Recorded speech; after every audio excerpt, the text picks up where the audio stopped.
بسم الله الرحمن الرحيم والصلاة والسلام على سيدنا محمد وعلى آله وصحبه أجمعين. Assalamu alaikum wa rahmatullahi ta'ala wa barakatuh.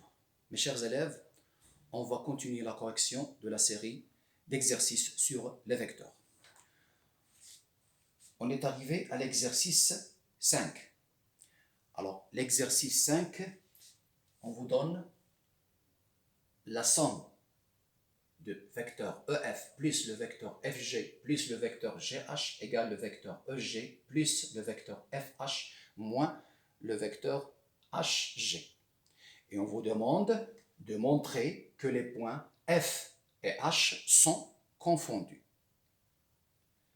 Alors toujours, je pose une question. Pour montrer que F et H sont confondus, qu'est-ce qu'il suffit de montrer? Puisqu'on a ici les vecteurs, une somme de vecteurs, une égalité où on a les vecteurs, il faut montrer que le vecteur FH égale au vecteur nul. Si je trouve le vecteur FH ou bien le vecteur HF égale au vecteur nul, ça signifie que le point F et le point H sont confondus. Alors, essayons à partir de cette égalité de trouver ce qu'on veut, c'est-à-dire le vecteur FH égale au vecteur nul. Alors, remarquons bien cette égalité. On a le vecteur EF plus le vecteur FG plus le vecteur GH égale le vecteur EG plus le vecteur FH moins le vecteur HG. Première étape, je peux écrire EF plus FG sous forme d'un vecteur. À votre avis, qu'est-ce qu'on va utiliser? On peut utiliser la relation de Charles. Alors, on a cette égalité, donc je peux écrire EF plus FG égale à EG, d'après la relation de Charles. EF plus FG est égal à EG, plus le vecteur GH égale le vecteur EG plus le vecteur FH. Je peux écrire moins le vecteur HG sous forme du vecteur plus GH.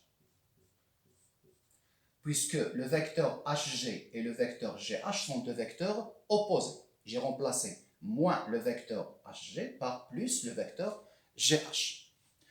Alors ici, on a une égalité. On peut calculer la différence des deux membres. À votre avis, à quoi est égale la différence de ces deux membres? C'est très bien. La différence est égale au vecteur nul. Par suite, le vecteur EG plus le vecteur GH moins le vecteur EG. Qu'est-ce que je vais écrire ici? Moins, puisqu'on a fait la différence, moins le vecteur FH moins le vecteur GH égale au vecteur nul. Pourquoi on a ici changé les signes? Puisqu'on a cette somme moins la somme. Je peux écrire cette somme entre parenthèses, le moins avant les parenthèses. Donc les signes changeront. Alors qu'est-ce qu'on remarque ici?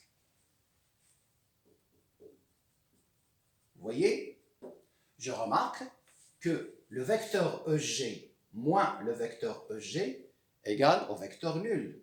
Regardez bien encore. Le vecteur GH moins le vecteur GH égale au vecteur nul. Qu'est-ce qu'il nous reste? Il nous reste que moins le vecteur FH égale au vecteur nul. Je peux écrire ce moins le vecteur FH sous forme de H, le vecteur HF, qui est égal au vecteur nul. Alors, d'après cette égalité, d'après une propriété, qu'est-ce qu'on peut conclure? Que le point H et le point F sont confondus. Et je trouve les résultats, ou bien le résultat. Vous notez la correction de cet exercice, puis on va passer à l'exercice 6.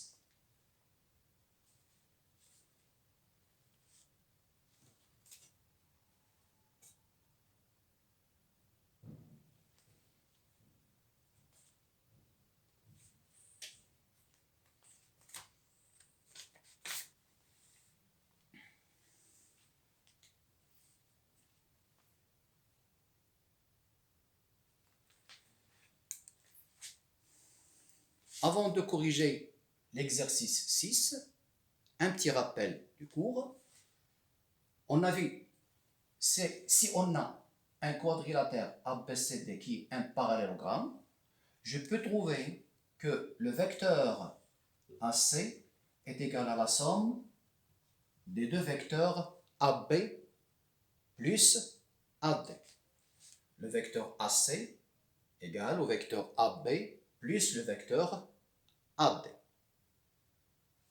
Réciproquement, si on a le vecteur AC égal au vecteur AB plus le vecteur AD, ça signifie que le quadrilatère, suivez bien, A, B, C, D. Remarquons ici qu'on a ici le même origine. Dans le vecteur AC, l'origine c'est A, le vecteur AB, l'origine c'est A, et le vecteur AD, l'origine est A. Je peux trouver d'autres égalités, par exemple, si je prends le vecteur BD. Le vecteur BD est égal au vecteur BA plus le vecteur BC. On a vu ça quand on a vu la somme de deux vecteurs. Le vecteur BD est égal au vecteur BA plus le vecteur BC. Réciproquement, si on a cette égalité, qu'est-ce qu'on peut conclure? Que le quadrilatère BA DC est un parallélogramme. Toujours, on a ici la même origine B. Regardez bien, dans les trois vecteurs, on a la même origine B. Corrigeons maintenant l'exercice 6. Qu'est-ce qu'on vous donne comme données? L'exercice 6 nous dit que soit ABC un triangle. Voilà, j'ai tracé la figure, un triangle ABC. Première question, on a des constructions à faire. Premièrement, construire le point E tel que le vecteur AC égale au vecteur AE plus le vecteur AB. Premièrement, le vecteur AC égale au vecteur AE plus le vecteur AB. Alors, comment on va construire ce point E? D'après ce qu'on a vu, si on a le vecteur AC égale le vecteur AE plus le vecteur AB, ça nous donne le quadrilatère AECB est un parallélogramme.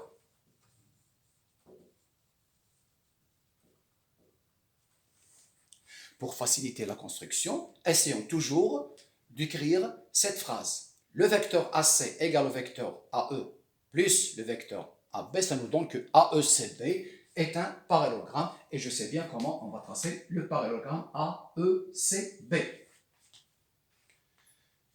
C'est la première construction.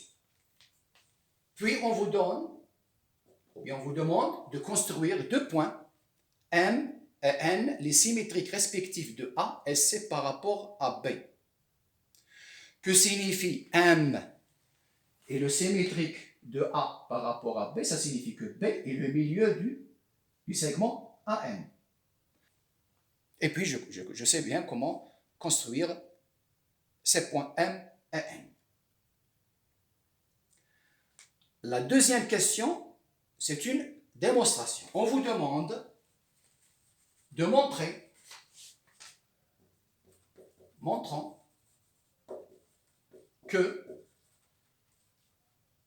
le vecteur NC plus le vecteur, ou bien le vecteur NC égale le vecteur NA plus le vecteur NM.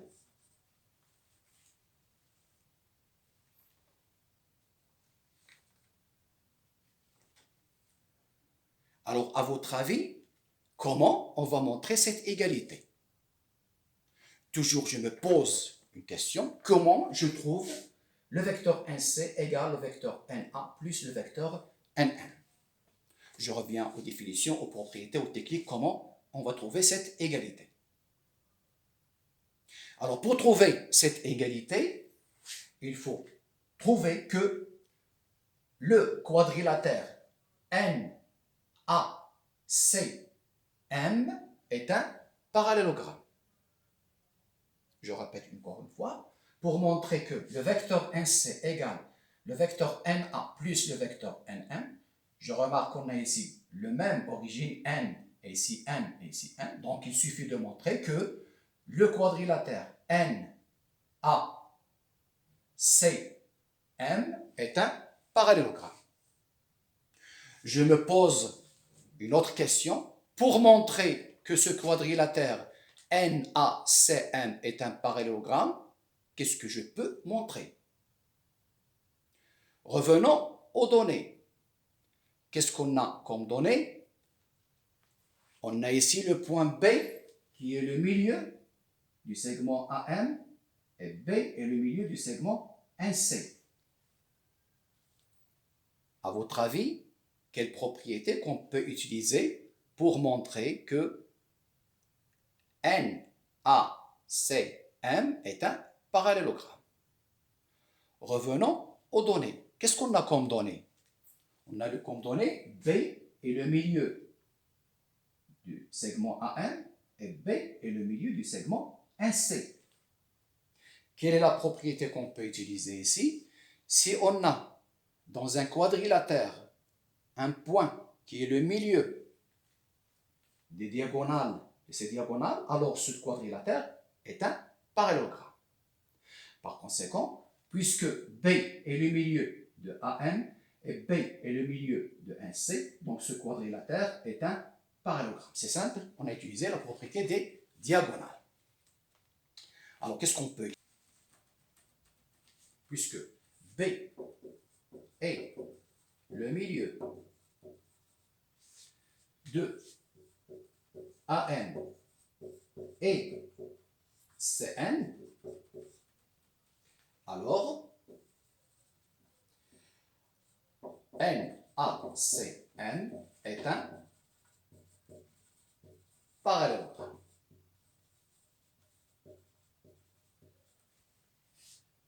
Et puisqu'on a NACM est un parallélogramme, donc on a le vecteur NC, regardez bien, le vecteur NC est égal au vecteur NA plus le vecteur NM. NA plus le vecteur NM. Et on a trouvé le résultat qu'on vous demande.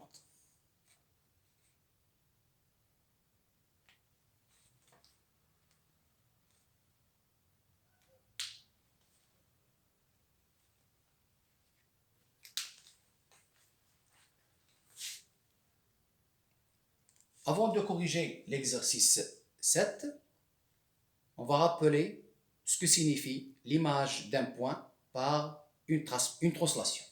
Par exemple, je prends un exemple. Je prends par exemple le point H et l'image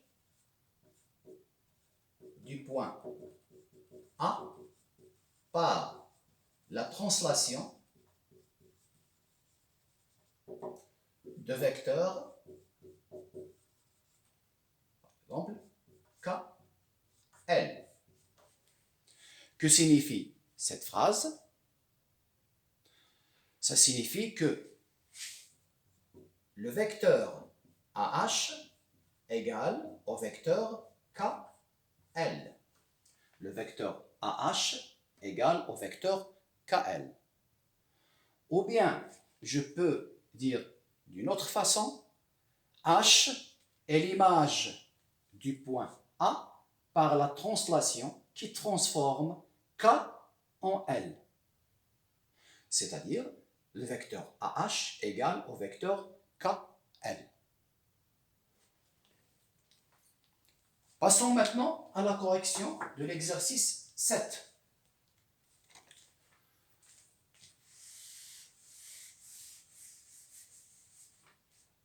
La première question et la deuxième question, on a des constructions à faire.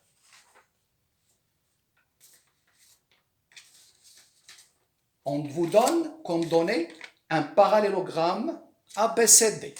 Voilà le parallélogramme ABCD. On sait bien comment construire un parallélogramme. Première construction, on vous demande de construire un point M tel que le vecteur dm égale le vecteur AC. Avant de passer à la construction, je vais chercher que signifie cette égalité. Alors, le vecteur dm égale au vecteur AC signifie que le quadrilatère DMCA est un parallélogramme. DMCA est un parallélogramme.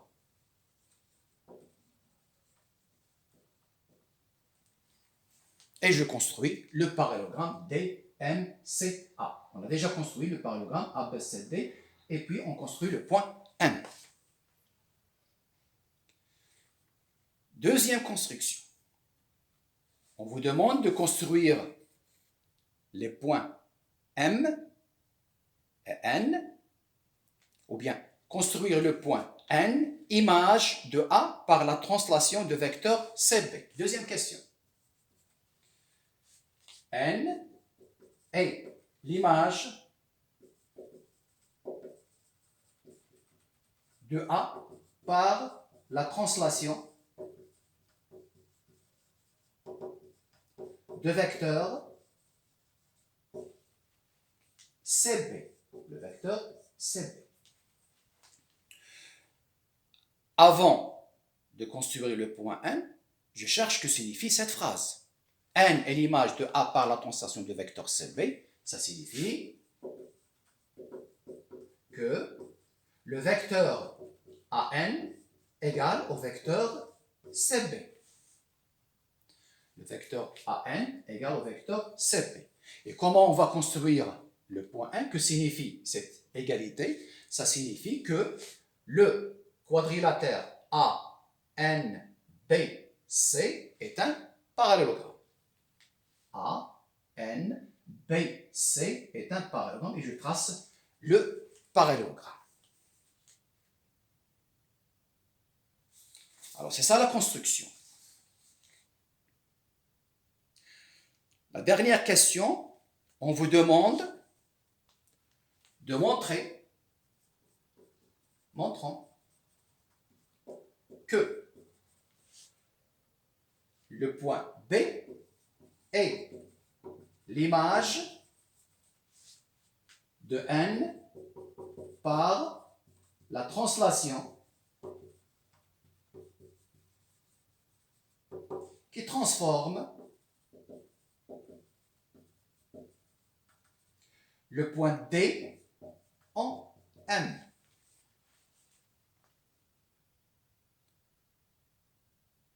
Alors, je me pose la question, comment je montre que B est l'image de N par la translation qui transforme D en M?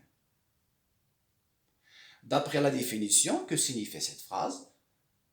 Donc, il suffit de trouver que le vecteur NB, vecteur dm. C'est l'analyse de cette question.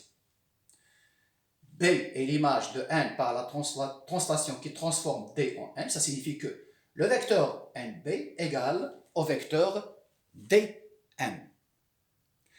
Voilà les vecteurs NB et le vecteur dm. J'ai tracé ces segments NB et dm en rouge. Alors maintenant, passons à montrer que le vecteur NB égale au vecteur dm.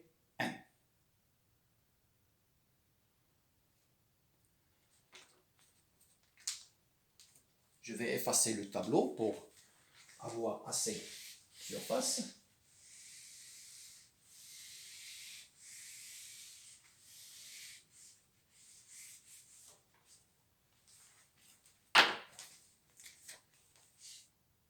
troisième question. Alors, comment on va montrer que le vecteur NB égale au vecteur dm? Donc, il suffit d'apparaître ces deux vecteurs, AN, ou bien le vecteur NB et le vecteur dm. On a comme donné le point N est l'image de A par la translation de vecteur CB. Alors, que signifie cette phrase? Ça signifie que le vecteur AN est égal au vecteur CB. Alors, puisqu'on a cette égalité, je peux en déduire que le quadrilatère ANBC est un parallélogramme.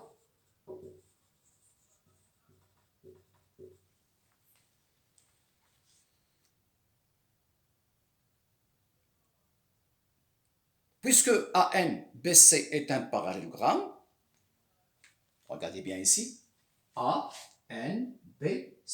est un parallélogramme. Qu'est-ce que je peux trouver? Je peux trouver que le vecteur NB égale au vecteur AC. D'où le vecteur NB égale au vecteur AC. On a essayé d'apparaître le vecteur NB. Vous avez vu qu'il faut trouver que le vecteur NB égale au vecteur dn. C'est ça la conclusion. Il faut trouver cette égalité. Donc, on a essayé d'apparaître d'abord le vecteur NB. Le vecteur NB égale au vecteur AC. Maintenant, qu'est-ce qu'il faut apparaître? Il faut apparaître le vecteur dn.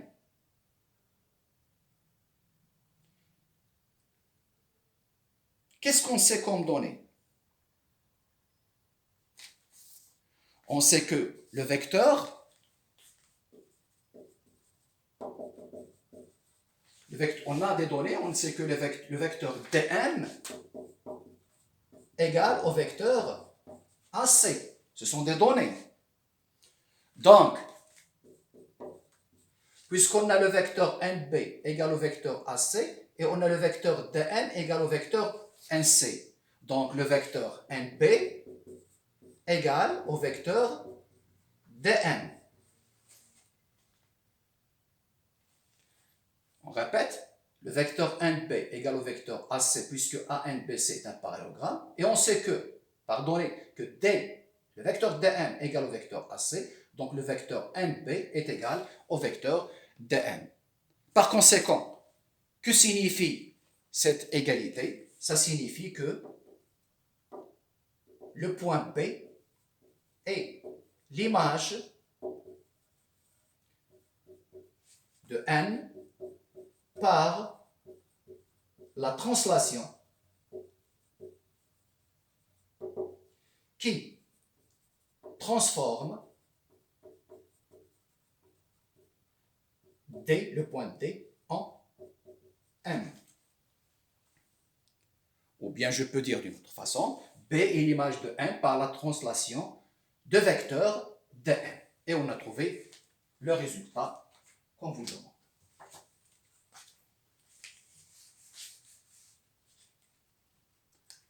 Alors mes chers élèves, la séance est terminée. On se revoit prochainement, Inch'Allah. À bientôt, Inch'Allah.